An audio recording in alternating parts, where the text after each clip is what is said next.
Hi friends, welcome to Salem Padma சமையல். இன்றைக்கி நம்ம என்ன பார்க்க போகிறோன்னா சப்பாத்தி புரோட்டாக்கெலாம் கொஞ்சம் வித்தியாசமாக பீட்ரூட் சால்னா பார்க்க போகிறோம். அது பார்த்திங்கன்னா வீட்டில் இருக்கிற பொருள் வச்சு சூப்பராக செய்யலாம். வாங்க பார்க்கலாம். அதுக்கு முன்னாடி நம்ம சேனல் இப்போ தான் புதுசாக பார்க்குறீங்கன்னா சப்ஸ்கிரைப் பண்ணிக்கோங்க, பக்கத்தில் இருக்கிற பெல் பட்டனையும் கிளிக் பண்ணிக்கோங்க. இது பார்த்திங்கன்னா குக்கரில் செய்ய போகிறோம். குக்கர் வச்சுட்டு ஒரு 3 டேபிள் ஸ்பூன் அளவுக்கு எண்ணெய் ஊற்றிக்கலாம். இப்போ அது தாளிக்கிறதுக்கு பாருங்கள், 2 பட்டை, ஒரு 3 லவங்கம் வச்சுருக்கேன், ஒரு ஏலக்காய், ஒரு அன்னாசி பூ, கொஞ்சமாக கல்பாசி, 2 பிரியாணியில் வச்சுருக்கேன். இது நல்லா கொஞ்சம் பொரியட்டும். பாருங்கள், இப்போ நல்லா பொரிஞ்சிருச்சு.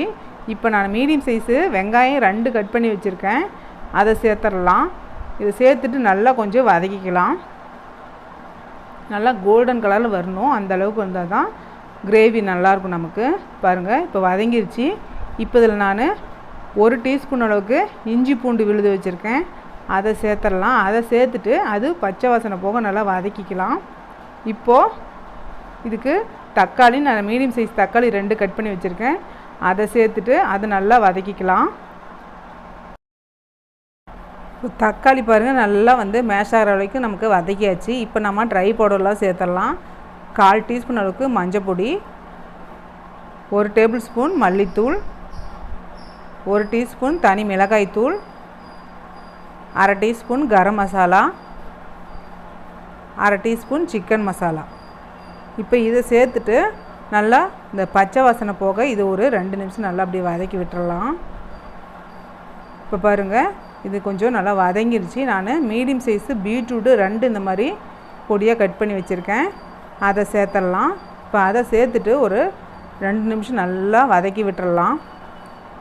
அப்போ தான் அது ஒரு மாதிரி பச்சை வாடை வருங்க. அந்த பச்சை வாடை போகிறது நல்லா வதக்கி விட்டுடலாம். அது வதங்கிறதுக்குள்ளே நம்ம மசாலாவை அரைச்சிட்டு வந்துடலாம். இப்போ பாருங்கள், ஒரு மிக்ஸி ஜார் வச்சுருக்கேன். இப்போ இதில் நான் ஒரு 1/4 மூடி அளவுக்கு தேங்காயை பத்தை போட்டு வச்சுருக்கேன், அதை சேர்த்துடலாம். அதுக்கப்புறம் ஒரு 10 சின்ன வெங்காயம் உரித்து வச்சுருக்கேன், அதை சேர்த்துட்டு இது கூட 1 டேபிள் ஸ்பூன் பொட்டுக்கடலை, ஒரு 5-6 முந்திரி பருப்பு, அதுக்கப்புறம் 2 பட்டை, 2 ஏலக்காய், 3 லவங்கம், 1 டீஸ்பூன் சோம்பு, 1 டீஸ்பூன் கசகசா, இதெல்லாம் தண்ணி ஊற்றி நல்லா நெய்ஸாக அரைச்சிட்டு வந்துடுறேன். இப்போ பாருங்கள், 2 நிமிஷம் ஆயிடுச்சு. இப்போ நம்ம அந்த அரைச்ச அந்த தேங்காய் பேஸ்ட்டை சேர்த்துடலாம். இந்த சால்னா ரொம்ப டேஸ்ட்டாக இருக்குங்க, நீங்களும் ட்ரை பண்ணுங்கள். ஏன்னா டெய்லி சப்பாத்தி செய்கிறவங்க ஏதோ ஒன்று செஞ்சுக்கிட்டே இருக்கணும்னு நினைப்போம். அப்போ இந்த மாதிரி செய்யலாம். பாருங்கள், இப்போ நான் மிக்ஸியை அலசிட்டு கொஞ்சமாக தண்ணி ஊற்றிடுறேன். நமக்கு எவ்வளோ தேவையோ, உங்களுக்கு திக்னஸ் தகுந்த மாதிரி ஒரு சிலர் தண்ணியாக விரும்புவாங்க, ஒரு சிலர் திக்காக விரும்புவாங்க. நீங்கள் அந்த மாதிரி தேவையான அளவுக்கு நான் இன்னும் கொஞ்சம் தண்ணி ஊற்றிட்டு இப்போ அதுக்கு தேவையான அளவுக்கு உப்பு சேர்த்துட்டு நல்லா மிக்ஸ் பண்ணிவிட்டு நான் கொஞ்சமாக ஒரு பிடி அளவுக்கு புதினா தழை வச்சுருக்கேன், அதையும் சேர்த்துட்டு மிக்ஸ் பண்ணிவிட்டு இப்போ குக்கரை மூடிக்கலாம். இப்போ குக்கரை மூடி மேலே விசிலை போட்டு ஒரு 2 விசில் வச்சு எடுத்துக்கலாம். மீடியம் ஃப்ளேம்லேயே இருக்கட்டும். இப்போ பாருங்கள், விசில் அடங்கிடுச்சு. குக்கரை ஓப்பன் பண்ணலாம். சும்மா கமன்னு ரெடி ஆயிடுச்சிங்க. இப்போ மறுபடியும் ஸ்டவ்வை ஆன் பண்ணி இதை ஒரு கொதிக்க வச்சுக்கலாம்.